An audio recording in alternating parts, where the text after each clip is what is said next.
Assalamualaikum warahmatullahi wabarakatuh. A'udzu billahi minasyaitonir rajim. Bismillahirrahmanirrahim. Alhamdulillahi rabbil alamin. Allahumma salli wa sallim ala sayyidina Muhammad wa ala ali sayyidina Muhammad. Qala Rasulullah sallallahu alaihi wasallam, naddarallahu mar'an sami'a minna haditsan fahfidhahu hatta yuballighahu ghairahu.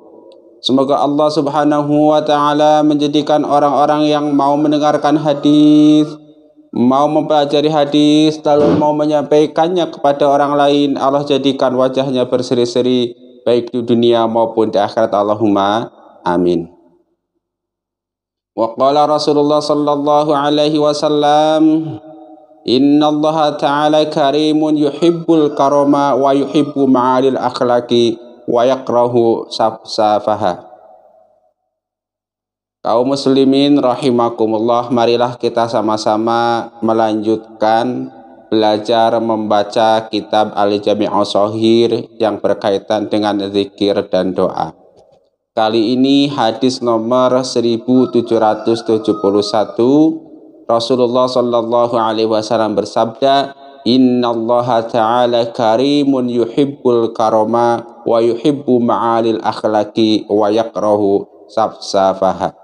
Artinya, sesungguhnya Allah Subhanahu wa taala itu Maha Pemurah, mencintai kemurahan dan mencintai akhlak yang tinggi dan membenci akhlak yang rendah.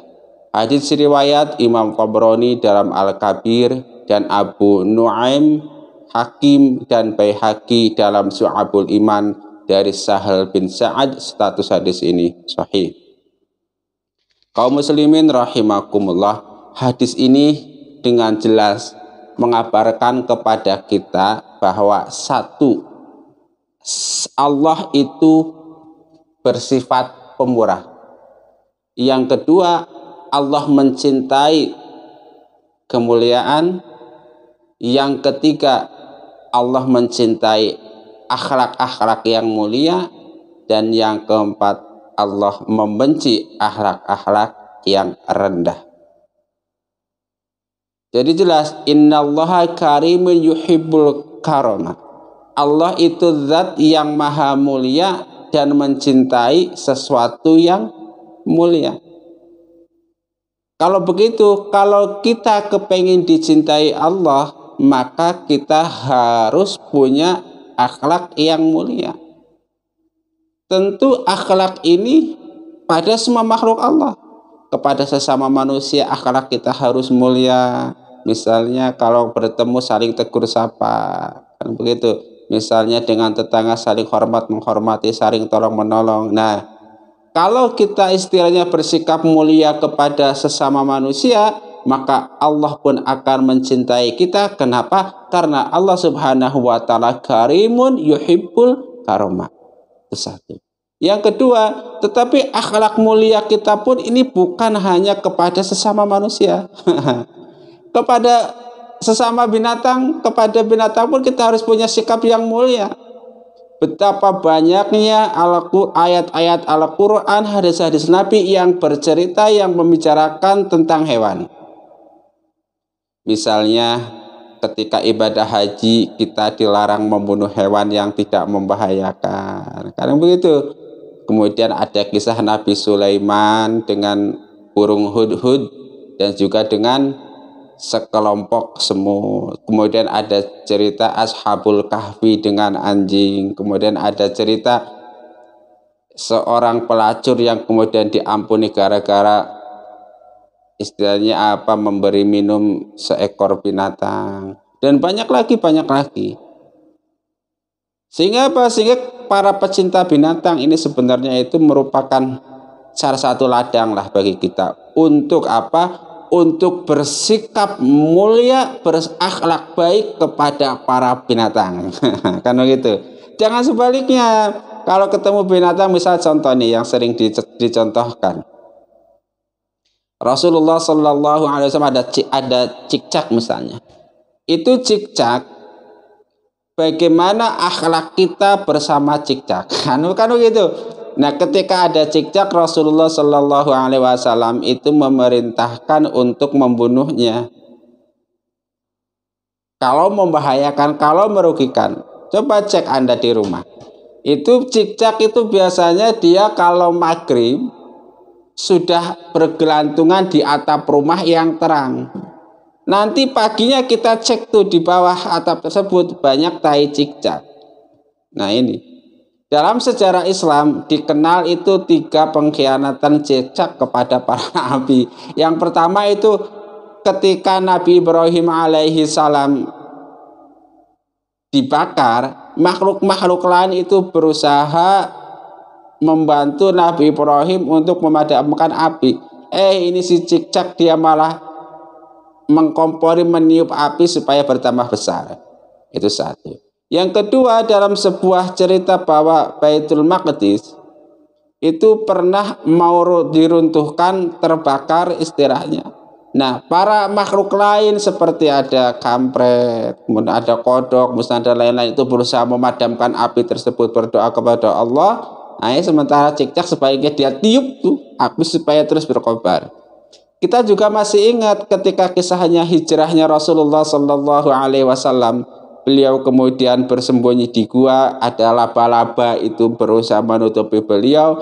Ini cicak malah berusaha mengasih tahu kepada kaum musyrikin bahwa Rasulullah ada di dalam gua tersebut.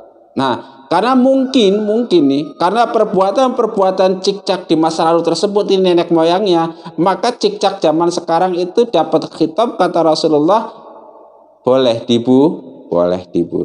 Jadi, meskipun begitu, meskipun kita disunahkan membunuh cicak, tetap harus punya akhlak ketika kita membunuh cicak tersebut.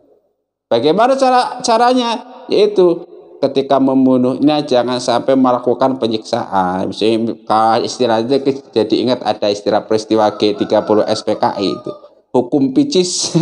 Itu kan kita masih ingat kalau nonton filmnya penyiksaan para jenderal itu istilahnya, apalagi kepada manusia, kepada hewan pun nggak boleh. Kalau kita mau membunuh hewan, bunuhlah dengan baik. Akhlak kepada ular misalnya.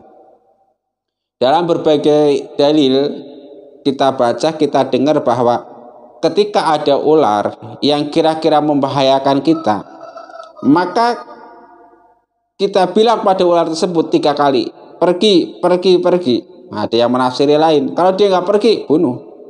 Bahkan Rasulullah Shallallahu Alaihi Wasallam mengajarkan kepada kita bahwa takut membunuh ular karena takut ular tersebut membalas dendam kepada kita, maka itu bisa menjadi salah satu sebab kekufuran, bahkan kekafiran kita kepada Allah Subhanahu wa Ta'ala. Kok bisa? Iya, kita seharusnya kan takut hanya kepada Allah Subhanahu wa Ta'ala semata, dalam ilmu tasawuf tentunya.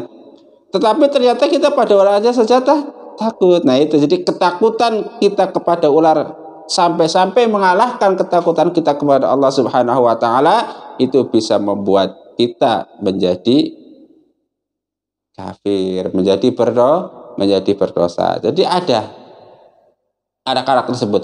Maka menurut saya itu kalau para pecinta binatang sangat tidak disarankan untuk memelihara ular. Karena sebab bingung. Satu, ada khitab perintah berakhlak baik kepada binatang. Dan salah satu implementasinya adalah mencintai binatang itu. Tetapi pada sisi lain ada khitab, ada perintah untuk membunuh ular yang membahayakan. Itu kan dua simarakama. Nanti kalau kita memelihara ular itu termasuk orang yang mencintai binatang, berbuat mulia kepada binatang sehingga kita dimuliakan oleh Allah Subhanahu wa Ta'ala, atau sebaliknya termasuk orang yang itu melanggar khitab untuk membunuh ular itu tadi. Wallahu a'lam. Yang penting apapun yang kita lakukan, dasarilah bahwa kita itu bersikap baik kepada para binatang.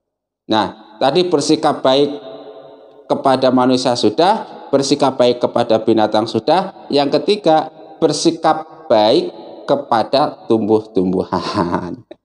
Islam sangat memuliakan tumbuhan. Coba Anda cek ketika ibadah haji, kita nggak boleh memotong pohon, memotong ranting dengan sembarangan. Ada aturannya. Begitupun ketika kita di luar ibadah haji. Ini bahkan nih, ketika kita menanam binatang dengan cara baik dan benar, tuh binatang menanam pohon maksudnya, tuh pohon bisa menjadi salah satu bukti, bisa menjadi salah satu saksi bahwa kita itu berbuat baik. Bahkan ketika satu pohon ditanam, itu kebaikannya terus mengalir kepada kita. Coba kita cek, saya ingat ketika kelas 6 SD itu pernah menanam beberapa pohon pisang. Sampai sekarang saya 40 tahun lebih, artinya sudah ada 30 tahunan tuh pohon pisang dia tetap hidup, buahnya tetap diambil dan terus berkembang biak. Artinya apa?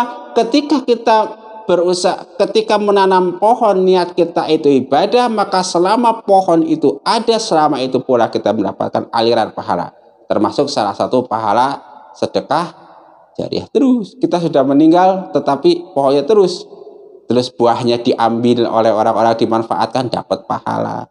Buah-buahnya diambil oleh burung, oleh binatang, kemudian di sana hidup makhluk-makhluk Allah yang lain banyak, kita itu dapat pahala banyak. Belum kita menyumbangkan oksigen kepada makhluk Allah yang lain, kepada manusia, kepada binatang dan lain. Coba saya cek nih.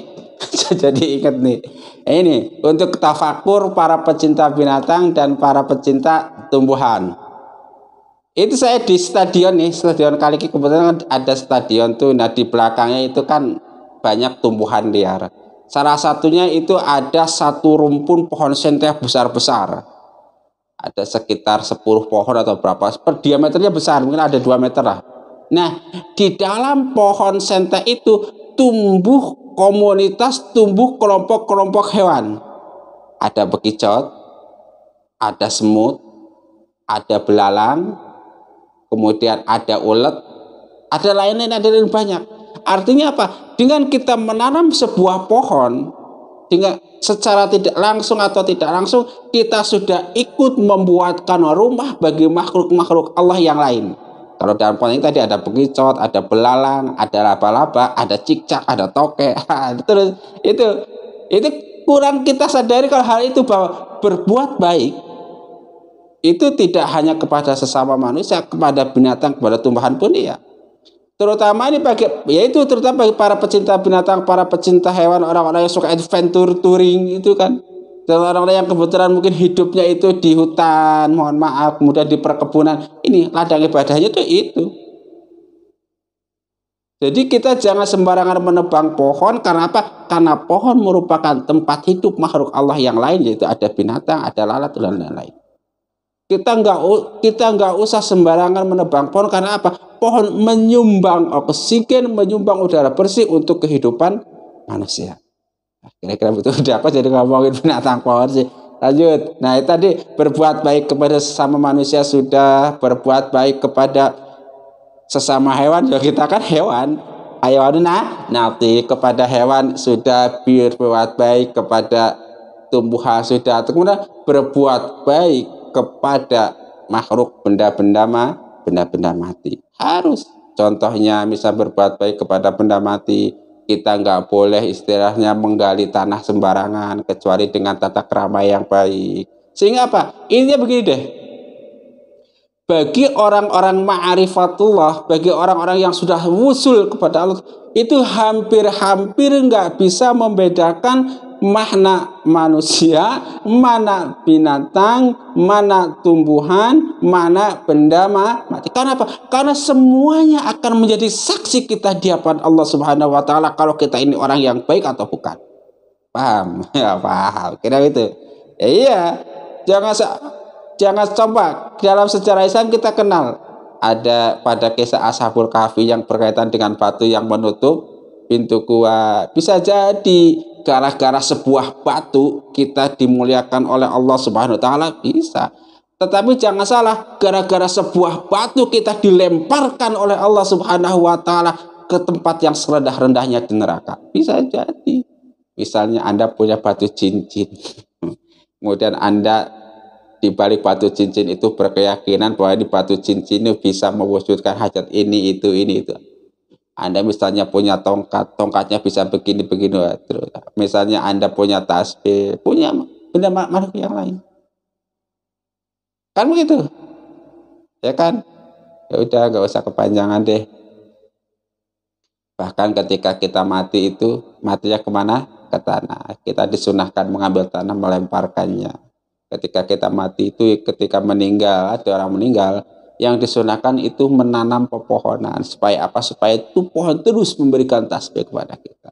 Ya udah mantep ya, bahwa kita berbuat baik itu kepada manusia, kepada binatang, kepada tumbuhan, dan kepada benda-benda mati. Dalilnya mana? Innallaha ta'ala karimun yuhibbul karma. Allah itu zat yang maha mulia dan mencintai kemuliaan. Kita lanjutkan. Wa yuhibbu ma'alil akhlaqi. Dan Allah subhanahu wa ta'ala itu mencintai akhlak-akhlak yang mulia. Bahkan dalam satu keterangan dijelaskan yang lain bahwa Rasulullah Shallallahu Alaihi Wasallam itu diutus ke muka bumi, salah satunya adalah untuk menciptakan kesempurnaan akhlak. Nah, kesempurnaan akhlak manusia ini tentu tidak hanya pada sesama manusia, pada sesama manusia cium tangan apa, tetapi kepada hewan nggak berakhlak. Contoh Rasulullah mengajarkan ketika mau menyembelih binatang itu kalau mengasah bedog pisau itu nggak boleh di depan matanya. Kenapa? Karena ini binatang sudah ketakutan sebelum sembelih. Ketika mau menyembelih harus pakai alat penyembelihan yang tajam untuk mengurangi mengurangi rasa sakit. Bahkan ketika binatang tidak disembelih bangkai, istilahnya itu kita nggak boleh. Makanya banyak ilmu-ilmu Allah Subhanahu Wa Taala yang berkaitan dengan binatang. Nah, terus akhlak yang mulia. Wa yakrahu safaha. Dan Allah Subhanahu wa Ta'ala itu benci terhadap akhlak-akhlak yang rendah. Akhlak yang rendah apa? Misalnya itu membunuh binatang sembarangan. Misalnya mentang-mentang kita diperintahkan membunuh cekcak, kita membunuh dengan cara dibakar, nggak boleh. Ada ular, mentang-mentang kita dibolehkan membunuh ular, kemudian kita bunuh dengan cara dibakar, nggak boleh. Misalnya ada orang yang memelihara ayam, misalnya ayamnya kita siksa dengan cara apa, itu begitu. Artinya apa? Artinya sesama manusia, kepada binatang, kepada tumbuhan, kepada benda mati, semuanya bisa menjadi sebab kita dimuliakan Allah Subhanahu wa Ta'ala, tetapi sebaliknya semuanya juga bisa membuat kita direndahkan serendah-rendahnya oleh Allah Subhanahu wa Ta'ala. Na'udzubillahi min dzalik. Nah ini tuh kemudian dalam syarahnya, ini dalam kitab Faidul Qadir yang saya punya, karangan Imam Al-Munawi, itu dijelaskan ada satu pendapat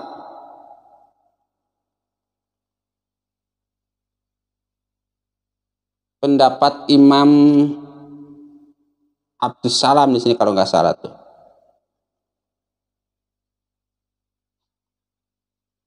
Betul. Qala Ibnu Abdus Salam, as-sifatu al-ilahiyatu dzarbani. Jadi sifat-sifat ilahiyah itu ada dua. Yang pertama la yazuzu atakhalluqu biha kan admah wal kibriya'u.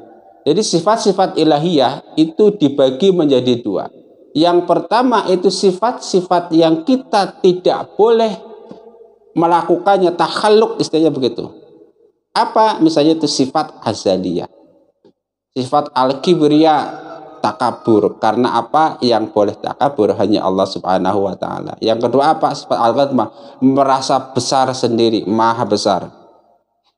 Nah yang kedua, jadi itu sifat yang kita tidak boleh memakainya. Sifat apa? Sifat takabur. Itu nggak boleh. Sifat merasa paling mulia juga nggak boleh. Yang kedua, ada sifat-sifat yang diterangkan oleh syariat. Wasani warada syar'u bi takhalluq bih kal karmi wal hilmi wal haya'i wal wafa'i fatahluq bi qadri imkan. Jadi ada sifat-sifat yang kita dianjurkan untuk mencontohnya. Ini aja kembali kepada hadis jadi contoh. Allah itu maha mulia kemudian mencintai kemuliaan, kemudian kita supaya dicintai oleh Allah Subhanahu wa taala, maka harus bersifat mulia. Kepada siapa? Kepada sesama manusia, kepada binatang, kepada tumbuhan, juga kepada batu. Itu satu. Kemudian sifat Allah yang lain apa misalnya? Allah itu maha pemaaf, mencintai orang-orang yang suka memaafkan. Memaafkan siapa? Memaafkan sesama manusia, memaafkan binatang, memaafkan tumbuhan, memaafkan batu misalnya, makhluk yang lain. Oh iya, intinya begini, itu harus berakhlak mulia. Setelah nggak usah kepanjangan, nanti kalau kita baca sarahnya panjang lagi. Intinya dalam hadis ini, innallaha ta'ala karimun yuhibbul karama wa yuhibbul ma'alil akhlaqi wa yakrahu safaha. Allah Subhanahu wa taala itu zat yang maha mulia dan mencintai kemuliaan. Allah juga mencintai akhlak-akhlak yang terpuji. Kemudian Allah membenci akhlak-akhlak yang tidak terpuji. So, kalau begitu, kalau kita kepengen dicintai Allah, maka jangan pernah berbuat perbuatan yang tidak terpuji, baik kepada sesama manusia, kepada binatang, kepada tumbuhan, atau kepada benda. Sebaliknya, kalau kita kepengen dicintai Allah, maka berbuatlah akhlak-akhlak yang terpuji. Kepada siapa? Kepada manusia, kepada binatang, kepada tumbuhan, dan kepada. So, kalau begitu, kita akan hidup damai sebagai sesama makhluk Allah Subhanahu wa taala di muka bumi ini. Damai bersama sesama manusia, damai bersama hewan, damai bersama tumbuhan, damai bersama binatang. So, kita itulah kalau begitu, mohon maaf atas segala kesalahan. Rabbana taqabbal minna innaka antas samiul alim wa tub alaina innaka antat tawwabur rahim. Subhanakallahumma wa bihamdika asyhadu an la ilaha illa anta astaghfiruka wa atubu ilaik. Wa afa minkum. Wassalamu alaikum warahmatullahi wabarakatuh.